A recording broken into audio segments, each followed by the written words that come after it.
Bismillahirrahmanirrahim. Alhamdulillahi rabbil alamin. Wassalatu wassalamu ala rasulullahi karim. Amabad. Andeko musulman naba oyo bazali ba musulman te. Lelo conseil na ngai ezali kolobela mingi pona bolingo. Ya solo nalingi nalobela makambo etali bolingo. Soko kei lelo na mosquée bazali kote ya bolingo. Soko kei pa ba Kristo bazali kote ya bolingo. Mais soko tali na kati ya mangomba oyo to babengi ba groupe de prière to lingani te biso ba congolais. Bolingo ezali wapi? Bolingo yo bo résumer les 10 commandements ya Nzambe na eloko moko oyo komi bolingo. Wapi bolingo wana lelo? Congolais alingi komona moninga na ya sepela te. Congolais alingi amona moninga na ye na bolamu te.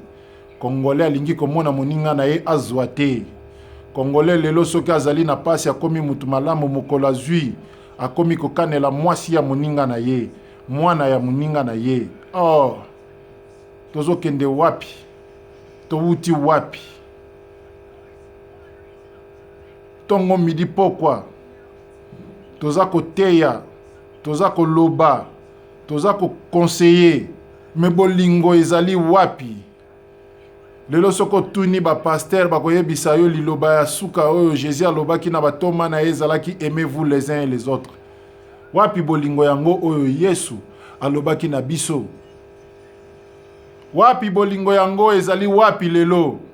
Soki nazwi ekomi ngambu, soki nazangi ekomi ngambu, soki na beli ekomi ngambu, soki nazali munene ekomi ngambu. Communauté mobimba oyo na kati ya libanda esika nyonso yo kei na mboka nyonso yo koki kokende lelo po kuta communauté congolaise basangani ezali pasi ekoyoka kaka o te cotisation soki na tie bango bakolekela biso na babulu bakolia bambongo wana. Ah, Nzambe, tozokende wapi towuti wapi biso ba congolais? Wapi bolingo yango? Nakopesa bino exemple moko ya faveur ya bolingo. Quelques années passées, il y a 15 ans de cela, 16 ans je crois, 14 ans, 15 ans. Ezana ndeko ya kobetela nga porte na ndaku na ngai. Alors que batan wana ezalaki nanu bolei mwa lo yenge to ye na mboka sika na mutasomba mwa munduki na yepo crime yalaki makasi oyo bandengeni na ko se défendre contre crime oyo. Alors ndeko wana yeko betela nga porte na tonga lobi ayeba yebisiye ke babandi balobi bakotindela batindeli ye babandi po baboma ye. Alors il a fallu to luka babandi wana poto yeba bawuti wapi balingi basala na ye nini. Alele linga to bimi na tongo to lobi to kendo luka babandi yango ava baboma yo baboma biso ka biso nyonso mbala moko. Tokei ko luka babandi na butu to moni bango te. Na tongo tokei to kuti bango place bavandaki. Na tuni to sala siko nini. Alobi to sala kako egoya. Nalobi na ye non to kokyo sola na bango. To yeba soki batindi bango na nani ezali nini. Lokola oyo azana munduki ye mutaliboso abrake muninga to tuni bango boyebo eske boyebi songolo na pakala balobi ye to yebi ye. To na tuni bango nana ngwa tindi bino po boboma ye.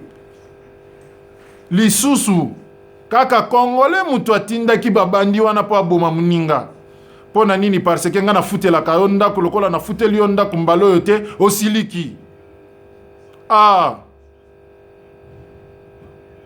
moto batindi akende ko boma soso me mutu ake ko boma ngando. Boyoka lisolo bien. Mutu wana tango nga na sisi ko interroger babandi na tunia na sala na bango nini. O to boma bango isusu te tozonga. Ngabi mutu alobaki ya boma muninga azate meto yeko yeba makambo ezolekawa. Tozongi na ye elongo to pesi kaka babandi wana conseil na kogangela bango mwa mukie to bimi to kei. 14 ans après boyebi eloko nini mutu wana futangai. Merci a futangai ezali tango asombi lopango na komi locataire na kati ya lopango na ye na sala ka na fungola business na nga na kati ya lopango na ye. Eloko liboso oyo afutinga ezali kozwa muto asala ka business lokola ya ngai kotiela ngai libaya. nde lifuta o muto na futi ngai na salaire o nga na bimi na ndako na nga na risque vie na ngai po na ye. Ah ba congolais to lingana soki to lingani te eza pasi tokomona bokonzi alola te tokosambela na biso tongo midi poko me tokomona bokonzi alola te toyinani po na nini.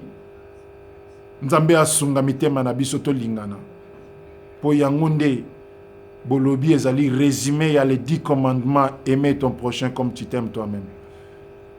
Aimez-vous les uns les autres. Ya solo nzambe a touché mitema na biso to lingana to salisana.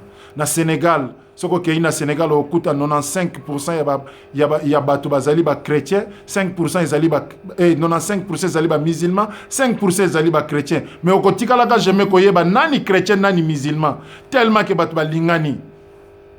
Nzambe asunga biso apambola biso na sambeli po na Congo lisusu na kati ya mois béni o ya Ramadan. Nzamba sunga biso apambola biso botikala na kimia. Assalamu alaikum. Salutation islamique yango wana.